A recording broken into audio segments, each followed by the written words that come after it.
Well, that was a movie. Hello and welcome back to First Thoughts. I'm Simon, this is Justin, and today we're giving our first thoughts on Pressure.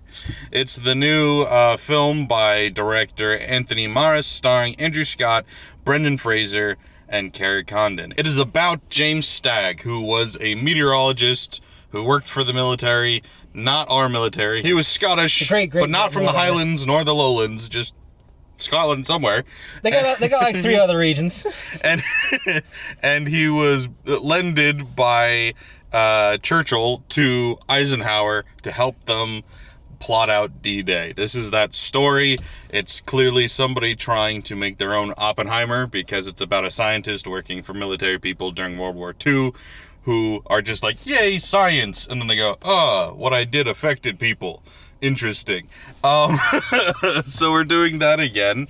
Obviously, very, very differently. I think anybody who's watching this movie is probably watching it for two reasons. One, another World War II movie. There's at least one every year. Yeah. And Brendan Fraser. That's the main reason we watched it. Yeah. I don't know how good of an impression Brendan Fraser has of Eisenhower. I'm guessing not very, considering he just seemed to act like himself. But I don't know. I'm not an Eisenhower expert. That light blinded me just now. They just came to him and said, Brendan, you are exactly like Eisenhower. Just be you. Yeah. You got the same mannerisms. Right. So I wanted to point out, Andrew Scott, I don't know him from a lot, but I know him from a few things. My favorite thing that I know him from is his Shakespeare, ironically. But watching him now, and I've seen him in other movies, but I don't know, for whatever reason, right now, it hit me watching him. He looks and acts remarkably like Charlie Chaplin. Now, I know we have a Chaplin biopic already, Robert Downey Jr. Spoiler, it's not very good, nor is it historically accurate at all. Robert Downey Jr., good at Chaplin. But hey, we need a new biopic, one that is more accurate and faithful to the true story. And I think we got our guy, Andrew Scott, right there. Let's cast him. Right now you're going, Pressure? Shouldn't we be talking about that movie? I don't wanna. Didn't like it. Anyways, so Charlie Chaplin biopic number 2, right? Nice. We can also talk about Brendan Fraser's got a new Mummy movie that they're working on. I'm curious about that. Right? Come on. Can we just talk about other movies right now? Who doesn't want to see a new Mummy with Brendan Fraser? I'm rooting for him. My childhood is excited. I love Brendan Fraser. And hey, Andrew Scott, he was cool too. Kerry Condon, all of it. Yeah, I can't say Brendan Fraser has always been I'm guaranteed to go see his movies. Mm-hmm. But I usually love seeing him around. Like if I go walk into something and he just shows up, it's like, oh God, Brendan Fraser. Okay, this is a good time. Yeah. He's always solid. Dang, I didn't. You disliked this one a lot more than I expected. Oh, why? Because you liked it, or because you just didn't think? Why here, sir? Look in the rearview mirror. Yeah, that's at a bad angle for me. Oh, hold on. He was just like inches away from hitting us. Oh, and he's coming back again. Why do you need to park next to us? There's so many spots, dude. All right, well, hold, please. We might need to go open door. It's hot, huh? It's kind of hot in here, yeah. Dude, just fucking park. When it takes you 5 tries to back into a space, you lose the cool cred for backing in. You gotta do it once and commit. It's really not hard to back into a space. Yeah, honestly, you just need to lose your truck license at that point. It's like, get yourself a smart car, Prius. car? Get a Prius. What's that really compact? The fuck are you doing? He's getting some shit out his back, Nothing. or checking. Yeah, you lost all your cool kid cred if you get out and check where you parked and then get back in and move. Jesus Christ, what a loser. Yeah, smart car, right? I think it's smart car. Is it a smart car? They're like if a Mini Cooper was minier. Smart car. Yeah, you're right. Yeah. I don't know why I thought it was like a Fit car or something. Oh, a Honda Fit. Honda Fit. They're small, but they're not that small. No, you're right. Smart car. Smart car. All right, I need to open. It's fucking hot. Oh, okay. So, all right. give me a summary of your thoughts. You know, this is one of those movies where, you know, outside of being Brendan Fraser, and I mean, I didn't care that it was D-Day. I just heard the story of the meteorologist predicting the weather. I didn't even know that much. When you said that in the theater, I was like, oh, really? Okay. Yeah. I had heard what this movie was about. I don't think I ever saw a trailer. But I had known for some time what this movie was about. Mm. And, couldn't care less, personally. Yeah, no. I don't... Why?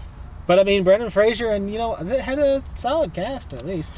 There's a solid cast, but I don't know. Nobody was acting particularly well. Maybe it was the writing, maybe it was the directing, maybe it was an amalgamation of all of it. But it was just so bland and cheesy. Yeah. Like, I don't know. It was just, like, really silly for most of it. And really simplified.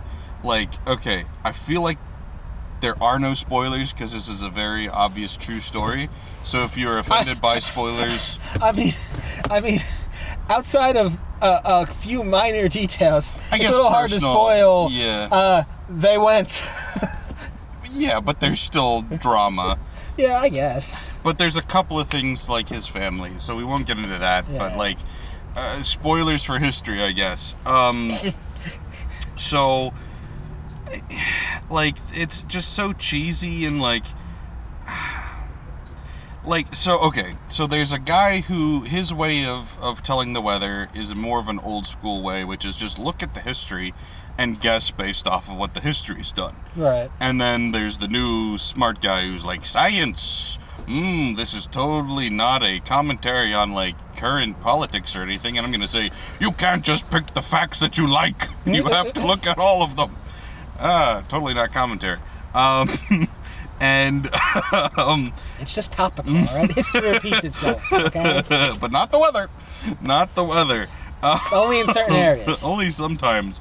Yeah, and it was funny because he brought up about, like, North Africa having very predictable weather, but he was also bragging about, like, predicting Hollywood filming weather. I'm like, yeah, you're in California. It's not gonna rain. Like, I don't know what to tell you. But anyway, the whole time he's just like, this guy's an idiot. He doesn't know what he's talking about. And Brendan Fraser goes, I don't know, bah, bah, bah, bah. And he's like, well, here's science. I don't like science, bah, bah, bah, bah.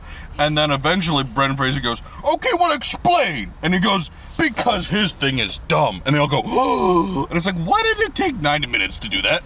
Hey. Why did it take that long to say that? It wasn't just that his thing was dumb. Mm-hmm. It was that earlier they showed us him pointing at charts and going, look, you got the same exact weather pattern, so it's going to be the same exact weather. Yeah. And then 90 minutes later, them pointing out, but actually there were some other ones that they didn't talk about. Why did it take that were 90 bad. minutes of the movie to say that? Yeah, no, that was like the crux of the argument. It's like that felt like that should have been the very first conversation. Yeah. And because he's sitting there going like, you can't say that just because it happened before doesn't mean it's going to happen again. I'm like, that's a fair argument. Yeah. And then later he's like, well, you threw out pages 10, 72, and 90 that say this. I'm like, what? Yeah, anybody can understand that. You probably should have brought that one up, but no. Also, you know, well-known facts about the U.S. military is that they're full of idiots who never think about anything and just play pianos and sing instead of war planning. That's my favorite. And man, they need to blow history. off. They need to blow off steam. All right, that's what it's like being an officer, okay, versus a grunt. Those weren't officers. Well, maybe they were. Kinda. They seemed like grunts. When you work in the office, I'm just gonna call you an officer. That's fair. I don't know. It just seemed so silly. Like, it was so cheesy and oversimplified. Like, you're just like, weather bad. Oh, but weather will be good. And it's just like, I know that's what it comes down to, but, like, I feel like this is really dumbed down. It just felt really dumb. Yeah. The entire time after I saw you buy this ticket, I thought, is this... Why do I have the strong feeling this is just going to be a movie that probably would have been a better documentary on, like, one of the streaming services where they can just pick whatever length they want and they don't have to stick to the hour-long TV formats. Because then we wouldn't be able to follow the basic movie like tropes and be like, oh, but it's sunny on Sunday morning until it's not. Rain, rain, rain. And then Eisenhower can immediately look, I forget the other guy's name, but the other meteorologist that isn't as good, and it starts raining and Brendan Fraser just looks at him. I love Brendan Fraser, but he kept doing that same face in this movie. I just can't buy him in this role. Once again, I don't know Eisenhower well enough, but I can't buy Brendan Fraser as a military man. Sorry, love you. That's just couldn't buy it. That's just his face, you know. Crick. Yeah, Crick. Yeah, that's just Eisenhower's face, you know. That's just how you gotta look at some old pictures of him from the war cabinets or whatever, you know. He always looked constipated. That was just his angry face. And dude, what was with making a married man whose wife may or may not be dead in a hospital that was bombed, like flirting with this other woman just casually? I'm like, this is weird. Listen. What am I rooting for here? Listen, adults have sexual tension, okay? Yeah. They don't have to act on it. Yeah, well, but she they had just gotta have sexual tension tension. with multiple people. Yes, that's her role. Is sexual Yeah, tension. she's woman in military. Actually, probably the most historically accurate part of this movie. Also, crazy that this movie is all like happy-go-lucky. We're predicting the weather. Yay! Aren't we so smart? We're reinventing science. Awesome. And then it's like D-Day, and you're just like, like first scene from Saving Private Ryan. Granted, obviously not as good, but they don't hold back. No, they hold back some, but like PG-13. Yeah. It's there's no bombing. There are people being shot and dying. Mowed down. Yeah, there are definitely people being shot and dying. It's not very gory. No. Outside of the water, the water's it's PG. Pretty bloody. It's very PG-13. But you know, there's a lot of people dying. Yeah. And, you know, it's not sugar-coated in that, like, yeah, so it worked. Kinda. It was pretty fucked up what happened. It would have been crazy if the movie just ended as soon as the front of the ship that drops them off just drops down. No one dies yet. They just go to step off. Movie ends. They just walk off the boat. We've got Normandy. That would have been crazy. I will say, I half expected it because I didn't actually think they were going to I didn't know that they were going to go there. It was such a tonal shift. I was like, holy shit. And that's when I was really starting to think about Oppenheimer, because Oppenheimer clearly a better movie than this. Yeah. Even as somebody who doesn't love Oppenheimer, way better than this. Yeah. One thing that my biggest complaint about Oppenheimer was not showing the aftermath, because it lacks, to me, and I know divisive, it's a Best Picture winner, but like, I wanted to see something to make us really feel the horrors of what he had just uncorked. Right. And in this, we do. So it's odd that one thing this movie got right is better than Oppenheimer. In one teeny tiny area, they did something better than Oppenheimer, and that was to show, hey, yeah, we succeeded, I guess. Yeah. This is still pretty shitty, though. Yeah, and Oppenheimer only showing it in those little bit of images in that one, like, whatever, congratulations scene. That was... Oh, you talking about when the girl got a really bad suntan and her skin started peeling? Yeah, something like that. Oh, yeah. so horrifying. Yeah. That was quote, Christopher Nolan's attempt at a horror movie. Fucking great work, bud.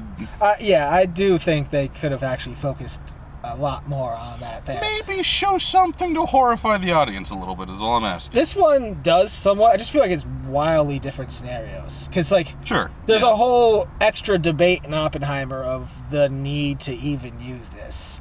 And there is just no debate that we need to get these beaches. No, it's just when. Yeah. And how many people are going to die. Yeah. I mean, but it's still, it's very comparable in the way that it's like, Oppenheimer and this guy approached it similarly, where they're just like, ooh, science man doing science stuff. I can be smarter than you. Haha, I did it. Victory. Oh, fuck. Like, they're not thinking about consequences at all. They're just like, I need to solve this, and I'm going to solve it. And then they solve it, and they're like, yes. And then immediate consequences, and they're like, damn, okay. Well, I didn't think that far ahead. Because it's like, they're not really military guys. They are to an extent, but they are scientists. No, they're this separate guy from in it. particular is a weatherman. And he's like, I'm just trying to help, you know, I was going to say my country, but it's not his country solely. It's the Allies or whatever. His country is technically, legally a part of their country. The Scott- U.S. He was Scottish. I know. Eisenhower is the United States, buddy. Yeah. They're not connected. Because they have the British there too, and They're all working together. That's why I'm like, it's not just a country; it's a group of people. So he's just trying to be a good old weatherman, and then sending a bunch of, you know, our boys to their immediate death. Yeah, I guess. I mean, half those guys died before they even got to the beach. That's insane. Yeah, no, that's definitely crazy. I just feel like I wouldn't feel, and I don't feel like it conveyed the same level of like regrets or guilt there. Just because, like, the whole time you know this is for a beach landing. Yeah. And this is happening. You're just trying to figure out the exact day, and to not have this plan get exposed. What was with Eisenhower's one attempted joke in this movie? And maybe there were more, but I just remember the one. So there's this, like, strategist talking about decoys and stuff. Like, they've got the inflatable tanks and forts and all of that, but then they've also got these miniature parachuters that explode on impact and just leave the parachute, so it'll make people think, oh, troopers landed here. Yep. And have gone off somewhere. But the weighted bombs that are shaped like people are like a foot or two tall. Yeah. And Eisenhower goes like, a little small, don't you think? And the guy's like, what? And he goes, it's a joke. And then hands it back. And I'm like, I thought he was saying, like, it's a joke how small they are for a second. Not I was joking, because he was dead serious the whole time. I mean, it made sense to me when he said it. I'm like, yeah, like, if I had some binoculars and they got down pretty close, I'm like, the fuck is what? that? That's not a person. No. Yeah, it's like, okay, I can see that that's a good critique there. And then, no, it's a joke. Yeah. There wasn't much to like about this movie. Some of that stuff, like, I can't tell. This is the one thing about, like, there's like this one channel, I think, History Buffs. I don't know if he's gonna do this one, but like, you know, sometimes he'll go through the historical movie, try to tell the true history or something. Yeah. There's it's little shit like that. Like, was someone in the room and Eisenhower really tried to crack a stupid joke like that? And people were like, write that down. The biggest thing that kills me, that I need, well, I'm not dying, because, like, after I go home, I will lose all interest in finding out. Oh, yeah, absolutely. But I am, for the moment, I am dying to know, because... Was Rasputin in the war room? Yes. They're talking about the weather patterns, and the American meteorologists keep saying, well, you know, the charts are the same, and the patterns are the same, so it's going to be the same weather. The guy goes, no, this is Northern Europe or Western Europe or whatever the fuck he said. He's like, the weather changes all the time. You know, 24 hours is a long period of time here. Yeah. So, of course, when it's sunny on June 5th, the Monday before D-Day, I'm like, okay, I know this guy's prediction's not going to end up wrong. Or at least I'm pretty sure it's not. So, like, 24 hours, this weather's going to change. It wasn't sunny on Monday. It was sunny on Sunday. And then it started raining, and it rained until Tuesday. Oh, okay, yeah. It's sunny on Sunday. But, like, I'm like, this guy's prediction's not going to be wrong, I don't think. But we got 24 hours. The weather's going to change or whatever. Yeah. It's going to, you know, with the wind starts blowing in, and I'm like, that's kind of cheesy. Yeah. But, like, all right, maybe... You know, people over there notice it's happening, or they get some gray weather. You might feel a strong wind, and you might recognize it because you're a meteorologist or whatever. But then it starts pouring during the service. It swaps from sunny to pouring hard during that service. And I need to know if that actually happened or not, because that very much feels like a movie thing. I mean, based on the weather pattern that they described, it sounds pretty much like what would have happened. They say 24 hours, and I'm like, okay. No, but like they're talking about, like, I just recently took weather lessons for drone school, and when they were describing the type of storms and what different air patterns were happening, it sounded like the storm that was going to approach was going to be extremely sudden. Okay. But I could be wrong. That's just what they made it sound I don't know. It just seems so convenient. And I'm like, yeah, that could happen, But damn, is this just a movie contrivance I mean, thing? it could definitely be. It just- Also, I thought it was so silly that he wakes up Sunday morning and he's like, it's Christmas morning. And then he's like, oh, it's sunny? Like, he didn't, like, yeah, like, he ever would have been like that. Like, he knows how quick it was going to happen. Also, he said, if it's raining on Sunday, he said if. Yeah. He never said it was definitely going to rain on Sunday. He said it's going to rain Monday for sure. And it might start Sunday. And if it starts Sunday early enough, we have a chance to go on Monday, was what he said. Mm-mm. And it started on Sunday, but they still didn't have a chance to go Monday. But they ended up having a chance Tuesday. So, I don't know why they pretended like he was shocked by any of that. It was all what he said it was going to be. Yeah. Yeah, the movie was unintentionally funny a few times. I mean, even how brutal it went randomly for D-Day was just like not a funny laugh, but an uncomfortable laugh, because you're just like I said, it's so silly and lighthearted, and then it's just like, and you're like, okay, all right then, guess we're going here. Just start up Saving Private Ryan, why don't you? The comms room was pretty funny, because, like, all right, everybody's in there. It's kind of swapping up the lines to, Switchboards. connect the people to whoever. Yeah. And then Captain Winters. Yeah, Captain Winters. Army guy, right? He was the Army? British guy. Well, British Army. Yeah. But, Infantry guy. yeah. He's been to war, Yeah. unlike Eisenhower, which I thought would be more of a conflict, and then just very much was just background. Is that what he said? I thought he was talking about the weatherman when he was saying that. He was talking about Eisenhower specifically. Eisenhower never I went to was war? pretty sure he was talking about Eisenhower 'Cause that's when he crazy. said it a few times, where he was like, our boys need someone that's been to war, not, someone else. I figure I don't know enough about Eisenhower, but maybe Eisenhower went the officer track. I'm glad they explained what happened on the Tiger experiment or whatever the fuck that was called. Oh, yeah. Because I had no idea what happened. I'm like, how do a bunch of people just die during a dry run? And then they explain what happened. I'm like, oh, mass incompetence. Gotcha. Sounds about right. Yeah, it's the wildest thing. But, 4. 6? Really? I didn't hate it. Mm. It was better than I expected, but I came in with literally no expectations here, because, the story of the meteorologists who helped us decide when D-Day was going on, it didn't sound exciting at all. No, I didn't know that was the plot until you said it right before it started. And I was like, fuck.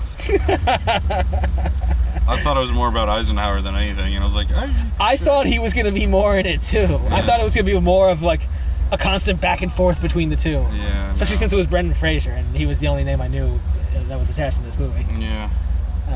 But, I just, 5 is for just completely forgettable, won't think about it in 2 seconds. And if I think about this movie at all, it will be negatively. So I'm giving it a 4. I don't think I'll think much about this movie, but it just doesn't feel like the other 5s I've given out in recent times. Yeah. Maybe it's a 5.5, but I guess I'll give it a 6. Yeah, it's funny because I was just looking at my list for this year, and I gave Animal Farm a 4.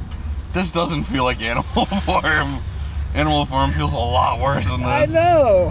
I think, a 4 is fair. Did you like this comparably to Dead Man's Wire? Because I gave Dead Man's Wire a 3.5, I think. Or a 3. So this is like just a little bit better than that to me. Which one was Dead Man's Wire again? The one with the shotgun attached to the guy's fucking head. Oh, yeah! Bill Skarsgård doing an impression of Heath Ledger's Joker as portrayed by Jim Carrey. And Pennywise. Maybe get this dropped to a 5. The moon. Is that full? Yeah, looks like it. It might be off by a day or two.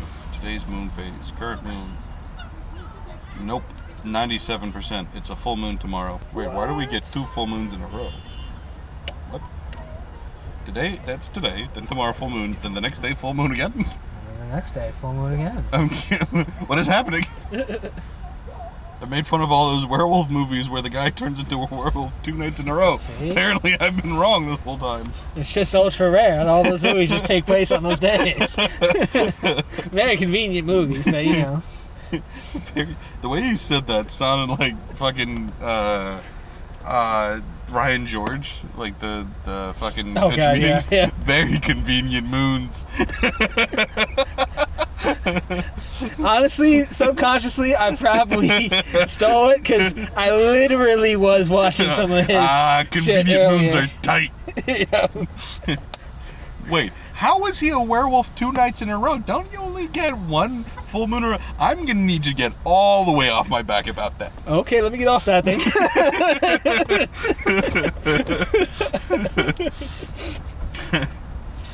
So then he turns into a werewolf 2 nights in a row. Wow, how does that work? That sounds really complicated.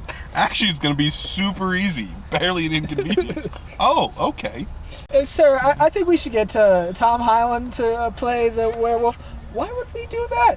Because money. Oh, yes, money. Money is tight. Money. I like that.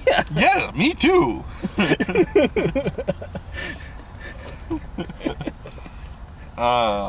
I know the Nostalgia Critic said it, but I constantly quote it. It's just annoying how much better Ryan George is at reviewing movies than everybody else on the platform. He's so fucking good at it.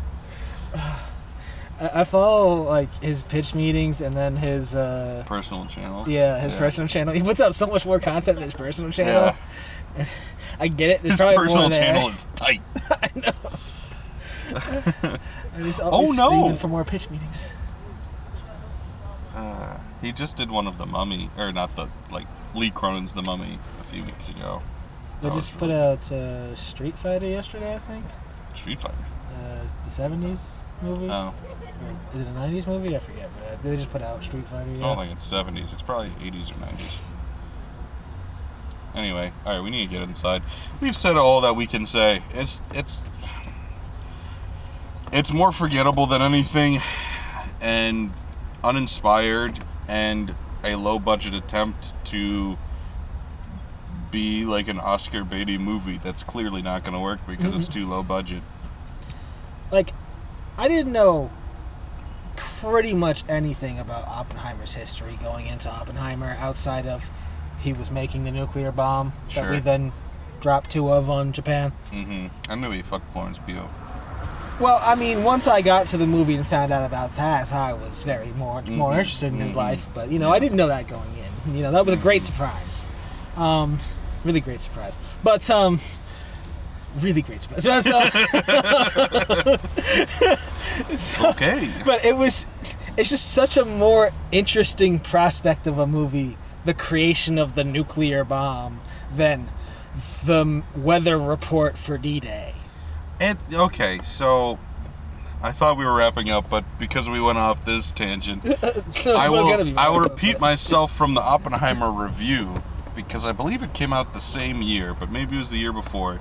There was another little historical biopic film about a subject I knew nothing about, really, and didn't have very much at all interest in, but the way it was told and the way it was acted and directed made me very interested in the process. And that movie was called Air. That was about the making of the Michael Jordan shoe. It doesn't matter what we're telling. As long as you tell it well, I will be invested in the story. I don't disagree with that, and yet I still feel like Air sounds like a more interesting story than the meteorology report before D-Day. Yeah, probably. I don't know. I just feel like this is okay, the inclusion of his family and his family drama made it a bit more interesting. No, it didn't. I didn't give a shit at all. A tiny bit for me. No, not made much. me less interested because it felt so fake. But maybe it was real. I don't know, but it felt fake. I was just like, why? Why does this need to happen? Are we running out of ideas that badly? That's what it felt like going into this movie. Because we've made every other World War II movie, Justin. We need more.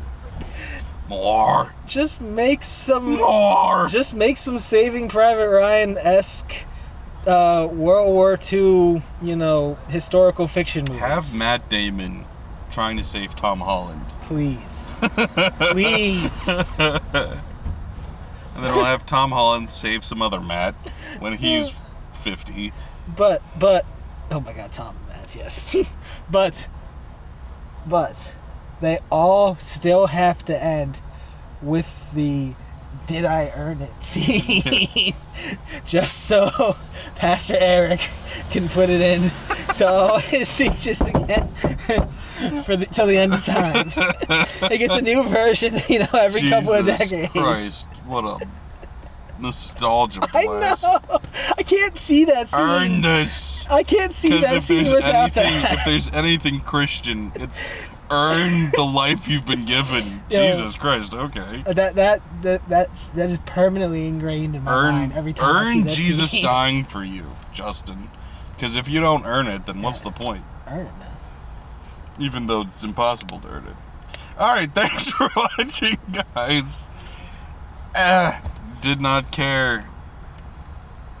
Surprisingly Didn't care. cared more than the 0% that I came in with, but not that much. Yeah. Okay. Good for you. I guess it was like 5% Brendan Fraser. I like Brendan Fraser. That's about it. Like I like him, but it's not enough for me to hear Brendan Fraser and then for you to tell me it's a movie about the meteorology report before D-Day and me just go. All right, that's fair. But real quick, right now, just I need you to say his name once correctly. Brendan Fraser? No, try again. Brandon? No, it is Brendan. You're getting Brendan right. Oh, is it? What's the fuck's the last name then? Fraser? Fraser. Oh, Fraser. He's very particular. Okay. Literally no one has ever corrected me in my entire life about that, so I just didn't know. I just Also, know. I've never heard he was particular about that. It's like if you said I don't think he actually is. There was just a bit. Hi, I'm Brendan Fraser. You're watching Comedy Central. That's Fraser, not Frasier. If you say Frasier, I know where you live. He knows where you live, Justin. bring it on, mummy man. I thought you said money man. I was like, I guess, probably. That too. Okay, goodbye.